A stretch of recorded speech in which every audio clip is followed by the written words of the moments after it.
This is We the Sales Engineers Podcast, show 103. Welcome to We the SEs Podcast, the show for sales engineers by sales engineers with your host, Ramsey Majaba. What's going on, SE Nation? Welcome back to another episode. This is show 103, so the show notes will be found on show 103, wetheSalesEngineers.com/show 103. Benny could not be here today because that's what happens when you're one of three SEs supporting the entire world. You end up doing you end up doing demos and discovery calls and discovery meetings at odd times of the day. So he was not able to make it today, but we are here and we're going to make the most out of it. So today's guest, his name is Vik Arya, and he is the founder of a website or a service called Pudding.App. Now, the reason I wanted to talk to Vik is because sales engineers would make great CEOs because they know the technologies and they know the sales part of any sales process. So when we're talking to Vik, who has a history of being sales engineers, we're going to see how he transitioned into becoming a founder. And we're going to talk about the different things that he sees SEs do and what pushed him to start this service that is meant to help sales engineers. Let's jump into the show. Good afternoon, Vik. Welcome to the show. Hi, good afternoon, Ramsey. Thank you for inviting me to the show. It's my pleasure. So here's the difference between you and I. If anyone's watching YouTube, you'll notice that Vik is all dressed up. He's shaved and everything. And I'm just relaxing, all beardy, and I need a haircut for sure. So thank you for, I'm assuming you didn't fix up yourself for me, but I'm going to take credit for it. Thank you for, coming on the show. So maybe we start off by you introducing yourself to the folks listening. Sure. My name is Vik Arya. I am a founder of a company called Pudding.App. My background is I've been working as a sales engineer for a long, long time. I've worked mostly in networking and security space. And recently, I also managed the team of sales engineers for last few startups. And that's where, right after my last startup, we founded Pudding along with my co-founders. And that's my full-time job now for next some time. Last few, almost 1.5 years now. So we talk a lot. We talk to a lot of SEs on the show, and we talk about the different career paths that sales engineers can take us. I think I've only talked to one other CEO who was formerly a sales engineer. You're currently a founder of a new company. Why did you decide to go from being securely employed, like you didn't even go into sales? You went straight from having a very good base, right, plus commission, to being purely commission. Right. Why did you do that switch? So the reason for founding any company is when you find a pain point big enough that you feel like, you are the only one who can solve it, because there is nothing like that out there. So, so that was pretty much for me. So when I was managing the team and we were doing a lot of PoCs, we both know, we come from sales engineering world, and we know running a PoC is a very expensive process, and failing the PoC is even more expensive. So as a sales engineer or somebody managing the team of sales engineers, we want to keep a close tab on how the PoCs are going, what's happening. And after, as the time passes, we want to look back and say what we could have done better, how we can, increase our conversion rate, how we can run more PoCs with the same resources, by optimizing, by improving, by making it easier for the SEs to run. So the typical tools that were available for us were Salesforce or spreadsheets. Salesforce primarily because that's where all the sales guys are. There's not much value it provides, except that then either you can build a custom module, and that's how people typically, and I used to do it, that we have some custom module in Salesforce and everybody goes in Salesforce and updates it. And then we have some supporting products like Spreadsheet, Google Drive, Asana, Trello, and some project management tools where we can do some task management, things like that. But the challenge was the project management is only one part of the POC. There is a lot more that goes into the POC in terms of strategizing, in terms of all the data that goes in. How do I know how we can increase the conversion rate and so on? So neither the Salesforce was very helpful, nor these management tools were very helpful. On top of it, my customer never had any visibility in the POC except what I was exchanging over the email. So that was pretty much the only source for the customer to know or to receive any communication. And that is the challenge. So and we built a platform to solve all those challenges, make it easier for everybody to run the POC. Okay, so in terms of like the problems with the customer getting information, what information is the customer lacking? Sure. Why isn't the email enough, in your opinion? So the email is not enough because for customer, doing a POC is only one part of their job. Like for as an SE, I'm working dedicatedly on probably few POCs, and that is driving my commission, my quota. I am super motivated. But for customer, they are just evaluating a product. And what happens is, let's say, I'll give you a simple example. Let's say I go to a customer and say, okay, this is the scope of the POC. And we write this nice document, send it to the customer. Customer says, yeah, I like it. And then it sits in the inbox. How often do you think, let's say in the period of 3 months of POC, customer will feel motivated to go back, open the email, find the document, and say where the POC is? What is the status of the POC? How much far along we are? It simply doesn't happen. That's a practical problem because it doesn't just cut on the top of the priority. I mean, there will always be some exceptions, but I'm just talking about the majority of the places. Another pain point would be, let's say, you are my customer and I'm an SE and I'm working with you. Now, let's say I say, okay, can you provide me, your cloud account where I can install my product? I'm just giving you a fun example. Now, if as a customer, you don't take any action on my email right away, then what happens is if you want to take an action 2 days later, you first have to find that email where that information is. And it just creates friction. It just makes things harder for the people to work together. Why can't it be just, easy way to find everything in one place, one location? And now imagine over the period of 2-3 months, how many email gets together and with multiple vendors, and for them to find the information is just too painful. Yeah, my experience is that if you send a customer an email saying, hey, give me your account so I can go in and start this, and they don't respond to me in a few days, they're not going to until I email them again. Absolutely. And they're like, it was on my list of things to do. Yeah. And on top of it, what happens is you email, let's say 2-3 times, and you don't know where the customers are busy, and they're getting probably the same emails from other vendors too. Yep. And then they feel like a lot of pressure, that they have to get, on those things, and it just becomes messy. Yeah. And you are correct. Like that is not their job. It's part of their job. Right. But they're also doing, like, my customers are test engineers at Nokia, for example. Right. Their job isn't to demo or to test my equipment. Their job is to test their equipment using my equipment. It happens so many times. Let's say if somebody's selling a cybersecurity solution, and probably the guy who's evaluating the product probably chasing some incident that happened. And he has already a fire that's going on, and he's chasing that fire. You as a vendor don't know. And you are hammering him saying that, hey, have you done this? Have you done this? And it just creates a lot of friction. So yeah, you're right. I mean, it is one part of their job, but again, where is in the priority does it fit? So that drives the whole thing. Okay. So I'm not we were supposed to meet earlier and look at Pudding.com. I apologize. I got sick and I wasn't able to do that. Right. But I'd love to take a look at that later. I am more curious for this podcast about, like, you went from SE to, well, technically, I don't know, CEO, account manager, everything for a startup. So you're pretty much everything. How have you managed that shift in your role so far?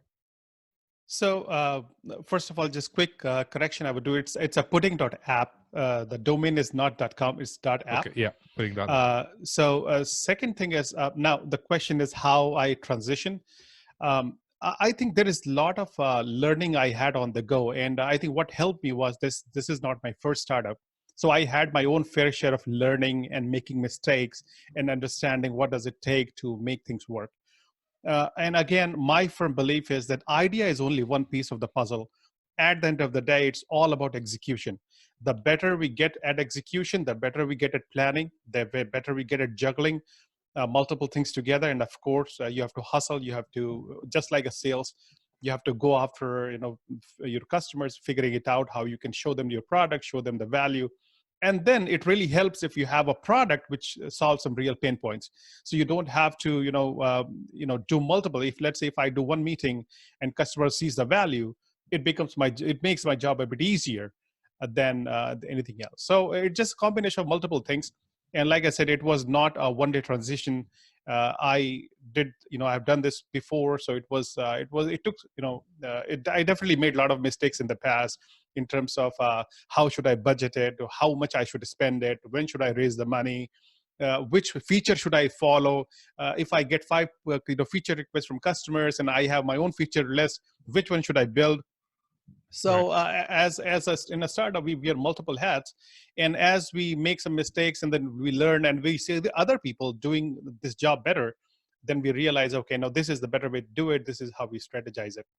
Okay. So when you say you've done it before, you did your own startup in 2012, right? And, that is correct. Yeah. And then you went into director of sales engineering for a different company. So I guess you learned a lot while in your first attempt, and now this is your second attempt at it. What is the difference in the life of CEO versus the sales engineer? I'm assuming it's vastly different, but I'd like to hear it from you.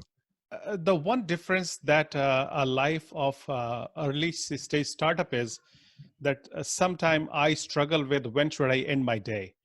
There are so many things are running in parallel. So what happens is that there's always things in the top of the bucket which I have to still catch on. And sometimes what happens is I just keep working, and in the process, sometimes it burns you because you know that that's something you're doing is important. For example, let's say if we are implementing some security measures, at the same time we're building some features, at the same time we have to plan for a conference, at the same time we have a customer meetings. There's a lot of things to run and we want to achieve. So sometime if we are not cognizant about that, we have to create a balance between the professional life and the personal life. We have to spend time with family. We can make sure that we do a dinner together and all that. If we are not cognizant, it's very easy to lose the track and just sit on the laptop, be on the phone all the time, and just keep running with whatever things they are. So it happens multiple times. Sometimes it just the priority. There's so many things I can't just leave them. It happens, but as we grow, I'm sure then we will have more people. We can delegate to more people. Team is growing. We became almost double since 2019. The team is growing.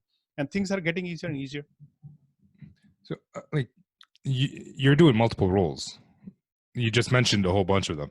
Which one do you enjoy the most, and which one do you actually do the most? Right. So I enjoy doing the product role really well. So I really like, looking at the feature, thinking about how the product should go, what the vision should be, what does customer want, how we can solve the problem. And then working with engineering to make sure we put in the right sprint and we are consistently optimizing the sprint, making product go faster in the system and more stable and better quality. So that is the part I definitely love to do it. But the thing that I have to do, and that's definitely probably my top priority, is the sales. So even though I love building a product, I like being there. Sales is my utmost importance. That's where I want to make sure that the pipeline is filling up. We are doing enough interaction with the customers. We're finding new customers, showing them what we have. A lot of sales and marketing activities. They take most of my time. Okay. How do you? So that's the most important thing. You enjoy doing something else. How do you force yourself to do something that you enjoy less than like the product? How do you force yourself to focus on that? Again, it's all about priority and not putting emotions in there. So what happens is if I have to prioritize between filling up my pipeline, at the end of the day, the dollar, is the health, is the lifeline of the startup. If I don't bring enough revenue, then it is putting everything at risk. So the motivation comes from what is important for the company, not what is important for me. Right. And that kind of decides what the priority of things are. And of course, sales and marketing takes its own time. So probably what ends up happening is I do end up doing multiple things at the same time. So some time I spend on product. But like I said, now things are, we are expanding, we have more people. So definitely a lot of things have been offloaded. So I spend more and more time on sales and marketing. But it's still, I spend a fair amount of time on all the different places. Engineering totally, I think, is out of my hands. I mean, I don't do anything in engineering. My co-founder, he takes care of everything, and we have a pretty good sized team now. But I still provide good size of product inputs, both in UI and how the product should work. And of course, I am, also kind of an interface between customer and my engineering team. So I bring all that value, the customer feedback, and get it to them. So you do have experience in engineering. You were an engineer. That's how you started off your career. Yeah. How did you make the distinction between you and your co-founder? Like, who's going to do what? Why did you choose to do this and he chose to do that? At the end of the day, skills. I think when we build a startup, we need to decide who has what kind of skills. And the more different skill set of people you bring in the startup, the easier it becomes, because then you can delegate them and they are doing that job better than you. So it was same for me. So when we brought the founder, we had 3 founders. So my CTO was the one who he's excellent guy, engineering guy. He knows how to build a solid product. He has done it many times before. Then we had another founder who is super good, very experienced in doing customer success and support kind of role. So he has led many teams. And I come from, at least I started engineering, but I've been doing sales for a long time. So I come very, specifically from sales background. So that's how it kind of brings all the elements together to what is needed to build a company. Okay. And now your main customers are sales teams as well. Correct. So our main customers are the sales teams who typically do the technical evaluations or PoCs. So how is it selling? I've never sold to a sales team. Most of my customers are engineers who don't know how sales works. Right? They don't think the way we think. But you went from selling to that kind of people to selling to sales team who know all the ins and outs, know all the negotiation tactics. How is it different working like that? Actually, selling to the sales guys is a lot easier than selling to anybody else. I'll tell you that, because for two reasons. First is you don't have to put effort to find a sales guy. They're out there already. Yeah. So there is nothing needed to go and say, hey, where is my buyer? They're out there. You can meet them any places. You have these sales marketing activities. So they're already out there. So that makes a job so much easier than you're selling to, let's say, somebody who's, let's say, sitting somewhere and running this as a SecOps team, right? It's a lot harder to, find those people. And they are bombarded with so many vendors, they already kind of get exhausted.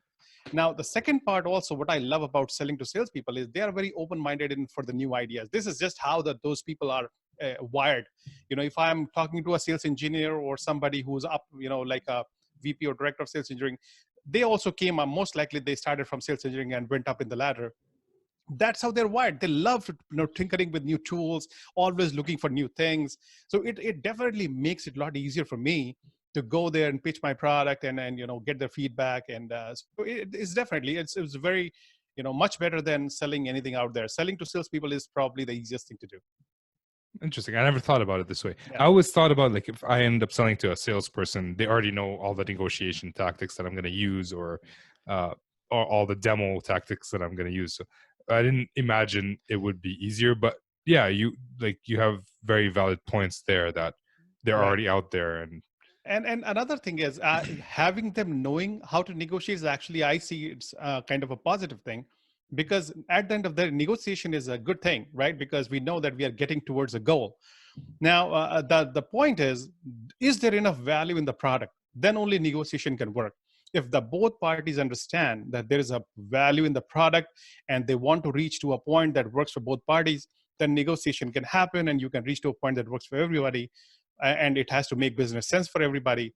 But if the product itself doesn't have value, how much we throw at a cheaper price, it's not going to stick. Okay.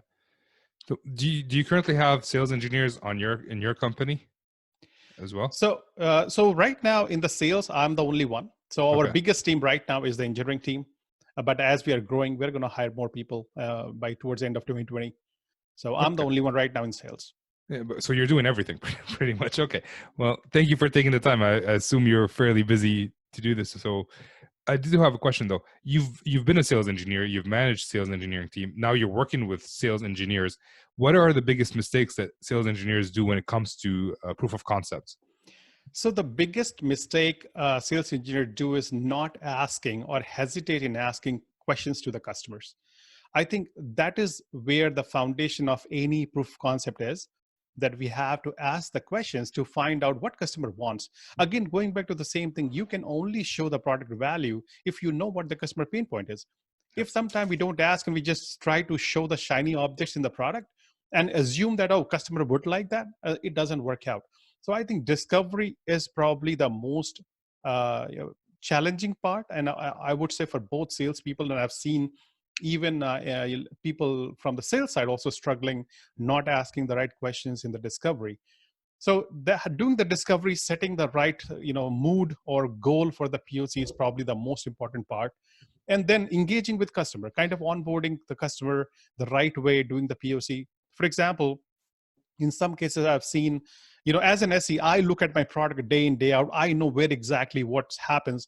And when I go to the customer, I start with showing the most complicated product because I think this will impress the customer. It actually works opposite, because when customer is looking at it, he's probably looking for the first time. And I show the product and customer gets overwhelmed by what they're looking at because they didn't know how it works. And they feel like, oh, the competitor does the job much better because they seem much easier. So I think it's the two parts of it. One is doing the right discovery, asking the right questions with the customer. Even customer feels confident that what you're talking about. You speak their language, you understand what they want, and then putting that information into the POC, driving the test cases, use cases, and walking them through the process, and quickly closing it and moving to closing the deal. Yeah, that makes sense. I just did an interview with a gentleman by the name of Chris White, and we talked about discovery for a full hour. Right. And we still needed like 5 hours to really Absolutely capture all the essence of a discovery. So let me ask you this. Like, what's this might be a very vague or general question, but take it whichever way you will. What's the best technique that you see used in discovery calls? So there are three things usually product has. One has the unique features, which are only your product can do. Then you have comparative features that you can do and your competitors can do. And then you have some holistic features that, not directly related to the product, but it adds value to the customer. Let's say you are going and you're SOC 2 compliant, your competitor is not. It has nothing to do with the product, but if you're SOC 2 compliant, it puts you in a better situation than anybody else. So it's a holistic situation. Now, if you are going to sell, you need to, that you have to sell unique features, right? So your discovery has to be around those features. So you ask questions to the customer. When they're at the table, they definitely have some pain point that they want to solve. Now you ask the questions and map them, how they map to your unique features. If you feel that nothing maps to unique features, it's rather easier to walk away rather than doing the POC, spending all the time. And at the end, somebody else will probably do a better job than you, right? Which is also a hard thing to do. So when I typically go for the discovery, first is I check the background of the customer. And I'm talking about when I was working as an SE, or I used to tell my SEs, is that I check the background of the customer, what they want, and then first let them describe the problem in their own words, what exactly they think they're looking for. And then internally you map how your unique features, and then you ask the question in a way to figure it out even more, that do they really map what you can do? By the time you finish your mental exercise and you take all the notes, you know exactly how to define your POC, what exactly the things you want to show to the customer. And because you had all the discussion, you take that scope and show to the customer, they will be on board because you have already you have already asked the right questions to them. And then on top of it, you add the comparative and holistic also features, because then you want to differentiate from other people who are in the same space, and maybe you are doing much better in those areas. Okay. So you mentioned unique features, competitive features, and holistic features. There's also the fact that sometimes your competitor may have their own unique features. Absolutely. So my question here is, do you ask about any of those features if the customer needs or not? Or do you just not talk about those? I think in the discovery phase, we should ask as much as we can. I don't think we should hesitate in, not asking anything. I think the more we ask, the better it is for us to understand how we can even tackle those. Let's say there is a feature that we can't do, but our customers can do, and it is important for the buyer. If you know that, then what workaround can I find? Let's say, Right. let's say there is another way, maybe a little bit more difficult way to do it, but I can still deliver along with a lot of other things what my competitor can do. Yeah. So I think it's always good to ask questions. It's always good to find out, so you can go back and strategize how to design the whole POC process. Right. Yeah. Like I like that. There are people who think that we should not ask questions about like unique features that the competitors do. But the way I see it is that if I know that those parts are important for the customer, if I cannot come up with a workaround and it might come back, like I get to the POC point and Right. they need that, then why did I get all the way to the POC point? Absolutely. Where people try to hide it, because even if you get past the POC point and they buy from you and they still can't use that, right, they bought from you, but now they're pissed at you and they are not going to absolutely, renew. absolutely. Yeah. All right. No, yeah, that I never thought about it in terms of like some people like I take it for granted the fact that you have unique features, competitive and holistic. It's nice that you actually put terminologies and names to those. All right. So we talked about the discovery. How can you use that information? Like, is there a specific storytelling method that you used while taking that information into a POC or demo, or what's your format like? Right. So I think somewhere we have to understand who our customer is, what their appetite is, how good they are in the technical level. Sometimes you may be dealing with customers who may not be as technical. They may be more on the business side. But sometimes you may be dealing with the very core technical people. So it all depends on who your customer is, how they will be taking your product. The end goal is to make POC successful, get the technical win. I think that strategy has to come from let me put, if I have to, let's say, how we provide best customer experience or POC experience to our customers. Now, with that statement can drive how I want to reorganize my features. For example, I'll give you, let's say, in one of the scenario I was working with, and we had a customer, that's our typical customer was that they were not very, I would say experts in security, or they were Okay. not very technical people. I'm just telling you one of the scenario I had in the past. Yeah. And they were the one who were paying the money. They were the one who were using the product. Yep. Now, what happens is if you take a technical product and you just put the most technical thing out there, I have seen happening that where customer says, yeah, this product does the job, but it is more complicated than other product, which does the same job, less complicated. Even though your product is not complicated, it's just the experience, it's just their perception when they interacted with you. The perception they got was the way you communicated, the way you showed the demo, the way you installed in the lab, how much time it took, how much back and forth calls they had to do. They realized that it just takes too much time working with you. And the perception they got was too complicated. Yeah. And the other competitor who probably has less features showed the most easiest part, and they said, oh yeah, this is what I want because this seems a lot easier. It will make my life much easier. Yeah. So it all depends from customer to customer. This reminds me when I first started as a sales engineer, I was there and there's a brand new sales engineer for a different territory. And we had to do a like role play where we were doing presentations. And he started off his presentation by saying, the product I'm going to show you is the most complicated product I've ever used. That's how he started his demo. Like, all right, well, I think I could do better than that. All right, that's pretty cool. I'd love to know, I don't know if you want to talk about it right now. Might as well. Pudding, I know it's solving some issue related to PoCs. What does it do? What's the goal of Pudding.App exactly? Right. The goal of Pudding.App is to help sales teams close more POCs successfully. If I have to say in one line, how we do it, we make it easier and more efficient for the customers to experience the POC. We make it easier and efficient for the SEs. We make it easier and efficient for the people who are managing the teams. And so the people who are managing the teams, they get all the visibility that want. For SEs, it's like a single pane of glass. When they work in Pudding, they don't go to Salesforce to enter in data in Salesforce. They don't go to Jira to enter, feature requests in Jira. They don't go to any other place to do other things. For them, Pudding is the only place they work. We, exchange information in the backend from Salesforce, from Jira, from different places, and present all the information in the right way. We also provide structure like a standardization, which is also again the way teams are functioning. They usually function as, everyone typically the way they have territories assigned, they work in silos. So everybody has their own style of working, which sometimes makes it harder for the people at higher level to kind of figure it out, what is working, what is not working in the field, because it's very difficult to compare. Everybody's having their own scope, their own test cases, their own success criteria. And it's very hard to say, no, this success criteria works better and we are getting more wins than others. So there is a lot of intelligence built into the system, which can take all the data, provide the structure, take all the data, then provide intelligence back and telling what is working, what is not working.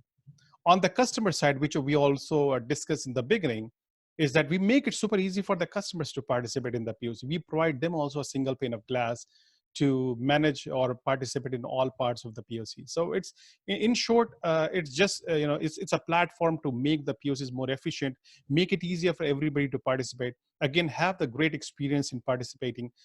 Product is always what product does, but when customer can have a good experience in participating in the POC, they definitely perceive an experience why they perceive as a better company, better product. Nice. So just to be clear, this show is not sponsored by Pudding.App, but it sounds like it's a very interesting solution to some big problems out there for sales and engineering teams. And at some point, you and I are going to meet up and I'm going to take a look at that. Sure. But if anybody wants to take a look at Pudding.App, that is the URL, Pudding.App. Yes. All right, awesome.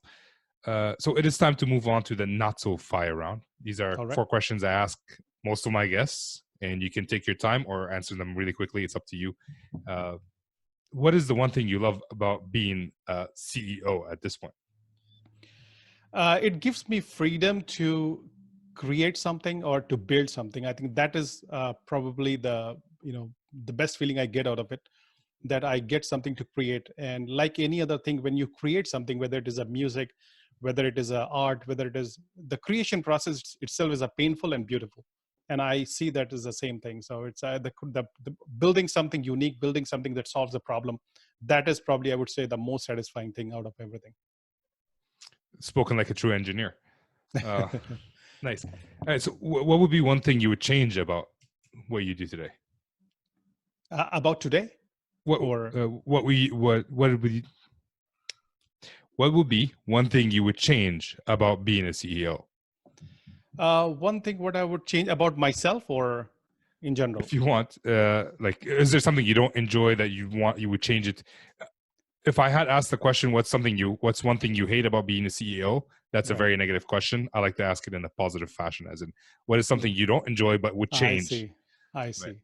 So I took the question 2 different ways. So one was that, so what I don't like about being CEO, at this point of time, to be honest with you, I don't really think in that direction what I don't like, because I don't want that to affect, me thinking. But I already mentioned one thing that I struggle sometime is to kind of cut my schedule and figure it out when to stop, when to finish my day, when to end my day.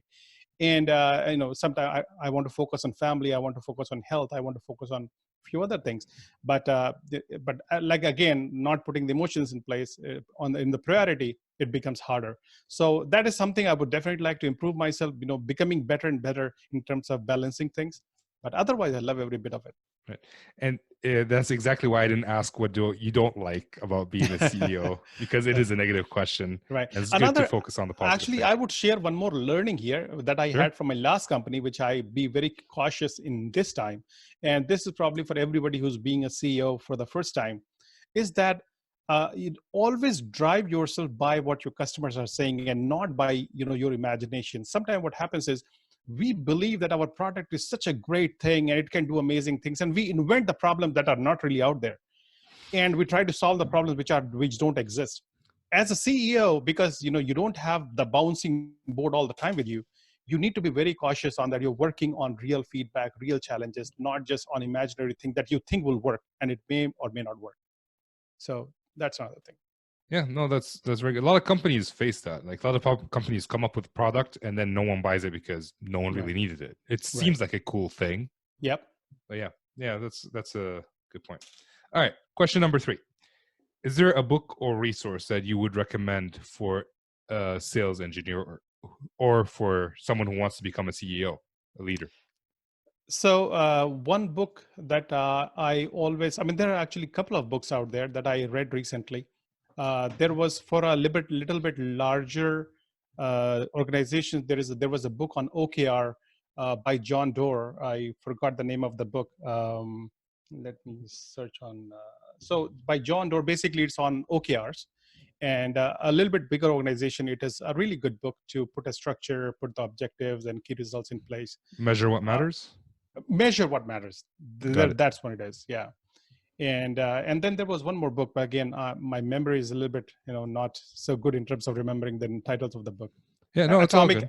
Atomic Habits. I thought by James Clear. Yes, I love that book. It's a very good book. Yeah. I read it last year as part of the book club that we had here. Yeah. All right. Yeah. So last question for you, or sure. Well, question before last. What separates a great sales engineer by an okay or not so good one? Can you repeat that again? What separates the great sales engineers from those who are okay or not so good? What separates the sales engineers which are okay and the not great so good? One. What separates the great sales engineers from the normal SEs? Absolutely. Sure, I think that's a great question. Even I can tell you from my own experience here, when I started being an SE, I probably wasn't the best SE out there. I think I learned and I got better and better and better.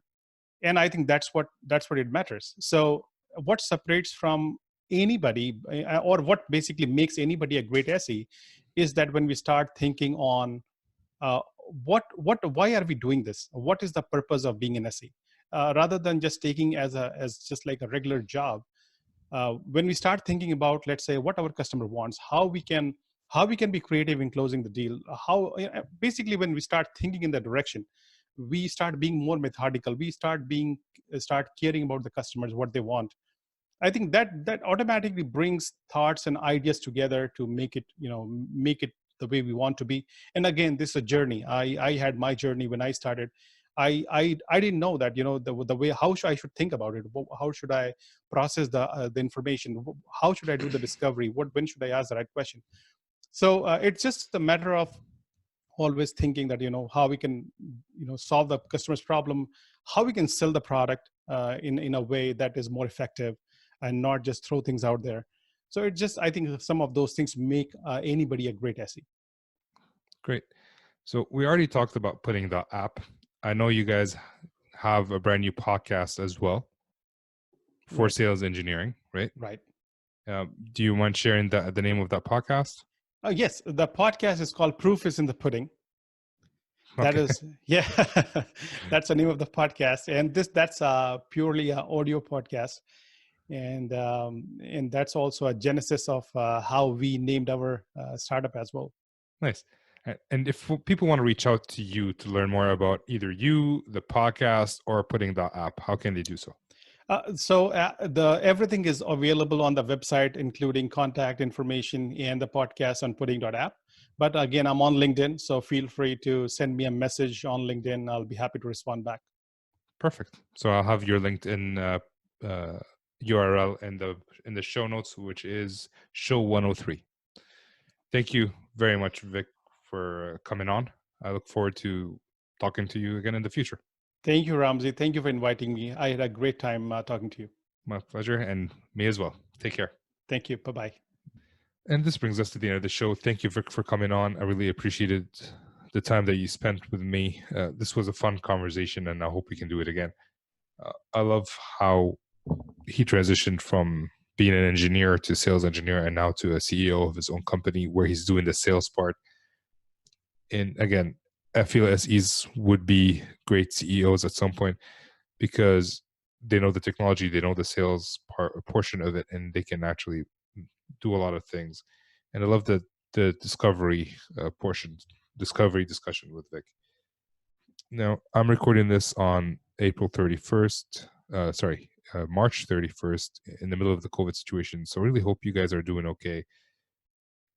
If anybody wants to chat, talk, like have an afternoon coffee break, just email me. If you're not on the email list, join the email list, because that's how we have conversations. And my email's out there. It's ramsey@wethesalesengineers.com. It's not that difficult to find. You can join. You can follow me on LinkedIn or Twitter, and just message me anywhere. I'm planning on doing a coffee break this week, which would be the week before this episode is published, and I might do some more in the future. So just stay safe, basically. And if you guys want to join one of these coffee afternoons or whatever you want to call them, make sure you're on the email list so you learn more about it. So stay safe. And with this is Ramsey signing off.